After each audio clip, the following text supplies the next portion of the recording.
متاثر ہو کر تیار کیے گئے تھے، اور 7 اکتوبر میں بھی یہی ڈرونز استعمال ہوئے تھے۔ اب زیادہ تر ڈرون کی فیکٹریاں تباہ ہو چکی ہیں۔ حماس اس وقت چھوٹے اور سادہ ڈرونز استعمال کر رہی ہے جو سرحد پار سے سمگل کیے جاتے ہیں۔ ہلکے ہتھیاروں کے بارے میں لکھا گیا کہ جنگ سے پہلے حماس کے پاس ہزاروں رائفلیں، مشین گنز، سنائپر رائفلیں، 300 سے زائد اینٹی ٹینک میزائل اور سینکڑوں بارودی سرنگیں تھیں۔ اب صرف چھوٹے موٹے ہتھیاروں کے محدود ذخیرے باقی ہیں جو گریلا کارروائی اور گھات لگا کر حملوں کے لیے استعمال ہوتے ہیں۔ اس کے علاوہ اس رپورٹ میں یہ بھی لکھا گیا ہے کہ حماس کی جو سپلائی لائنز ہیں وہ ختم ہو چکی ہیں، لیکن اگرچہ حماس کو بھاری اور جانی نقصان ہوا ہے، رپورٹ کے مطابق ابھی بھی محدود سرگرمیاں حماس جاری رکھنے کے قابل ہے، اس لیے جنگ بندی کو مستقل امن میں بدلنا اب بھی پیچیدہ معاملہ ہے۔ رپورٹ کے مطابق ٹرمپ کے امن منصوبے میں حماس سے صرف بھاری ہتھیاروں کے خاتمے کا مطالبہ کیا گیا ہے، لیکن یہ اصطلاح غیر واضح ہے اور اس میں صرف میزائل اور سرنگوں کی مشینری شامل ہے۔ اسرائیلی وزیر اعظم نیتن یاہو اس سے غیر مطمئن ہے، لیکن ٹرمپ نے کہا کہ زیادہ تر بھاری ہتھیار پہلے ہی تباہ چکے ہیں، اس لیے یہ عملی قدم ہوگا جنگ کو خاتمے کا۔ ماہرین کے مطابق اصل خطرہ زیر زمین سرنگوں کا نیٹ ورک ہے جو اب بھی موجود ہے۔ اگرچہ اسرائیل نے سرحد سے قریب ملحقہ سرنگیں تباہ کی ہیں، لیکن غزہ کے اندر اب بھی سینکڑوں کلومیٹر طویل سرنگیں موجود ہیں۔ ان سرنگوں کو ختم کرنے کے لیے بین الاقوامی فورس تجویز کی گئی ہے، لیکن ایسا عمل کئی سالوں پر محیط ہو سکتا ہے۔ سادہ لفظوں میں یہ جو رپورٹ ہے یہ ہے تو یو اے کے میڈیا سائٹ ارم نیوز کی، لیکن اس کو اسرائیلی میڈیا نے بھی نشر کیا ہے، تو اس کا مطلب ہے کہ دونوں اس پر متفق ہیں، اور اس رپورٹ میں یہ دعویٰ سامنے آیا ہے کہ حماس مکمل ختم نہیں ہوئی ہے، لیکن ان کی اصل جو قوت تھی وہ تقریباً ختم کی گئی ہے۔ اور یہ بھی دعویٰ کیا گیا ہے اس رپورٹ کے اندر کہ اس وقت جو حماس کی قوت ہے وہ اتنی نہیں ہے کہ اسرائیل کو خطرہ پہنچا سکے۔ البتہ جو زیر زمین جو سرنگیں ہیں یہ اب بھی خطرہ موجود ہیں۔ ایک اور بڑی خبر آپ کے سامنے رکھیں گے۔ خبر یہ ہے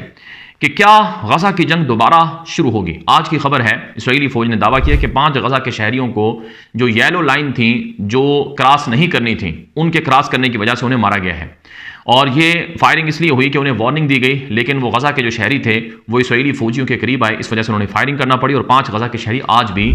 مارے گئے ہیں۔ یعنی اسرائیلی فوجیں غزہ کے آدھے حصے پر کنٹرول جمائے ہوئے ہیں اور باقی آدھا حصہ وہ نقل و حرکت کے لیے آزاد ہے۔ اب جن لوگوں کے گھر اسرائیلی فوج کے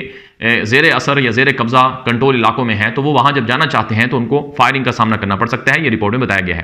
ایک اور خبر یہ ہے، اسرائیلی اخبار اور عرب میڈیا نے بھی یہ نشر کیا ہے کہ غزہ میں باغی عناصر کے خلاف کارروائیاں رپورٹ ہو رہی ہیں، اور حماس نے کچھ ایسے باغیوں کو جو کہ ان کے مخالف تھے، جنہوں نے حماس کے لوگوں کو اسرائیل کے ساتھ تعاون کے جرم میں مارا یا نقصان پہنچایا، ان کو پھانسیاں دی گئی ہیں۔ یعنی آپ سادہ لفظوں میں سمجھ سکتے ہیں کہ صالح الجعفری جو غزہ کے ایک صحافی تھے اور باقی جو لوگ تھے ان کو کسی نہ کسی انداز میں ٹارگٹ کرنے کی، یعنی باغی جو تھے ان کے ساتھ جھڑپوں کی اطلاعات آ رہی ہیں اور باغیوں کو حماس کے مقابل ٹارگٹ کیا گیا ہے، یہ رپورٹ میں بتایا گیا ہے۔ امریکی صدر ٹرمپ کے حوالے سے ایک رپورٹ چھپتی ہے جو اسرائیل کے مشہور اخبار دی یروشلم پوسٹ میں نشر ہوئی ہے۔ یہ رپورٹ بڑی اہم ہے۔ رپورٹ کا عنوان کچھ یوں ہے کہ Hamas in secret to secure Gaza ceasefire and hostage deal Axios. Axios امریکی میڈیا کہتا ہے کہ امریکی صدر ٹرمپ نے اپنے داماد جیرڈ کوشنر کو اور اپنے نمائندہ خصوصی برائے مشرق وسطیٰ اسٹیو وٹکوف کو اجازت دی تھی کہ ضرورت پڑے تو حماس کے لوگوں سے آپ بالمشافہ آمنے سامنے فیس ٹو فیس ملاقات کر لینا۔ تو بدھ کے دن یعنی تقریباً 4-5 دن پہلے جب مصر میں مذاکرات ہو رہے تھے تو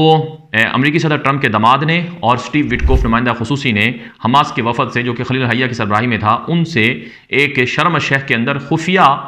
میٹنگ کی ہے جو کہ فیس ٹو فیس تھی، اور اس میں وٹکوف نے اور جیرڈ کوشنر نے دونوں نے حماس کے لوگوں کو یقین دہانی کرائی اور کہا کہ امریکی صدر ٹرمپ ضامن ہے کہ اسرائیل غزہ کی جنگ دوبارہ شروع نہیں کرے گا، اس لیے اس معاملے پر آپ مطمئن رہیں، ہم یہ جنگ دوبارہ شروع نہیں کرنے دیں گے اور یہ جنگ ہماری طرف سے ختم سمجھی جائے، جس کے بعد یہ ڈیل ممکن ہو سکی ہے، یہ اس رپورٹ میں کہا گیا ہے۔ اب ظاہر ہے حماس کے لوگوں سے امریکی صدر کے نمائندوں کی ملاقاتیں اور ٹرمپ کے اپنے داماد کی ملاقات یہ اسرائیل کے لیے کافی پریشانی کے باعث ہے، اور اسی وجہ سے اسرائیل کے اندر جو نیتن یاہو کی حکومت کے اتحادی ہیں انہوں نے اس پر شدید شور مچا رکھا ہے کہ یہ جو ٹوٹل وکٹری کے دعوے تھے وہ ٹوٹل وکٹری تو ہوئی نہیں ہے، ہم تو غزہ میں اپنی یہودی بستیاں بسانا چاہتے تھے، اب غزہ کی تعمیر نو بھی ہو رہی ہے، اب حماس کا اسلحہ کب لیا جائے گا وغیرہ وغیرہ، اس طرح کے سوالات اٹھائے جا رہے ہیں۔ لیکن امریکی صدر ٹرمپ نے کہا ہے کہ غزہ کی جنگ دوبارہ شروع نہیں ہوگی، اگر یہ جنگ دوبارہ شروع ہوتی ہے تو پھر اسرائیل کی حمایت اور مدد امریکہ نہیں کر پائے گا۔ یہ اسرائیل کو جوابات امریکی صدر ٹرمپ کی طرف سے خبردار کر دیا گیا ہے۔ اس کے ساتھ ساتھ آج کی کچھ مزید خبریں آپ کے سامنے رکھیں گے۔ ایک بہت بڑی خبر ہے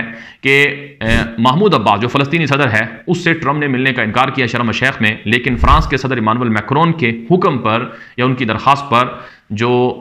ٹرمپ تھا اس نے محمود عباس سے ملاقات کی ہے، لیکن وہ ظاہری ملاقات تھی کیونکہ ٹرمپ نے ہی محمود عباس کے ویزے کینسل کیے تھے کہ وہ UN کے اجلاس میں خطاب بھی کرنے نہ جا سکے۔ تو اس سے آپ اندازہ لگا سکتے ہیں کہ محمود عباس کی جو اتھارٹی ہے وہ بے حد کمزور ہے اور اس کی حیثیت اب عالمی سطح پر بھی ختم ہو رہی ہے۔ ایک اور بڑی خبر اس وقت میرے سامنے موجود ہے۔ نیتن یاہو پر کرپشن کے الزامات ہیں، کرپشن کی مقدمات ہیں اور اس پر سزائیں ہو سکتی ہیں۔ تو امریکی صدر ٹرمپ نے نیتن یاہو کے کرپشن کیسز کو معاف کرنے کا مطالبہ کیا، جس پر اسرائیل میں شدید غم و غصہ ہے کہ ٹرمپ کیسے کہہ سکتا ہے کہ ایک شخص کے جرم کو دوسری اسٹیٹ کی حکومت معاف کر دے۔ یہ بات اس نے اسرائیلی پارلیمنٹ میں خطاب کے دوران کہی تھی، جس پر اسرائیل کے صحافیوں کی طرف سے شدید غم و غصے کا اظہار کیا گیا ہے۔ ایک اور بڑی خبر ہے، یہ انڈونیشیا کا جو صدر ہے پرابو، اس کے حوالے سے ہے۔ انڈونیشین صدر اس وقت شدید عالمی سطح پر تنقید کا نشانہ بنا ہوا ہے کیونکہ اس کے بارے میں اطلاعات تھی کہ وہ اسرائیل کا خفیہ دورہ کر کے ریکارڈ قائم کرنے جا رہا ہے۔ انڈونیشیا میں سب سے زیادہ مسلمان آبادی کے لحاظ سے رہتے ہیں، تو ایک بڑا مسلم کنٹری ہے، تو اس کا صدر اگر اسرائیل سے تعلقات بنائے گا تو بڑے حالات خراب ہوں گے۔ اگرچہ اس کو ڈینائی کیا گیا ہے انڈونیشین حکومت کی طرف سے، لیکن انڈونیشیا کے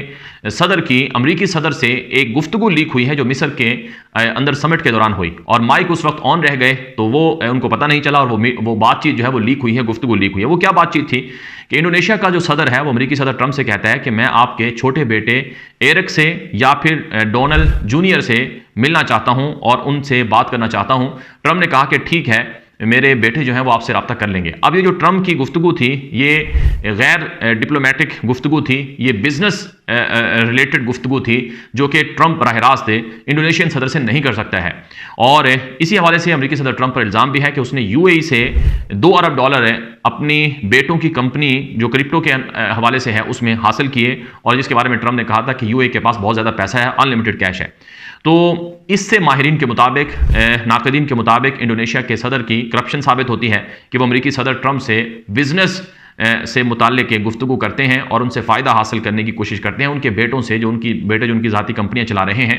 ان سے فیور لینا چاہتے ہیں تاکہ ٹرمپ کی نظر کرم انڈونیشیا کے پریزیڈنٹ پر ہو، اور یہ باقی جو کرپٹ مسلم سٹیٹس حکومتیں ہیں ان کے اندر بھی اسی طرح کی چیزیں چلتی ہوئی نظر آتی ہیں۔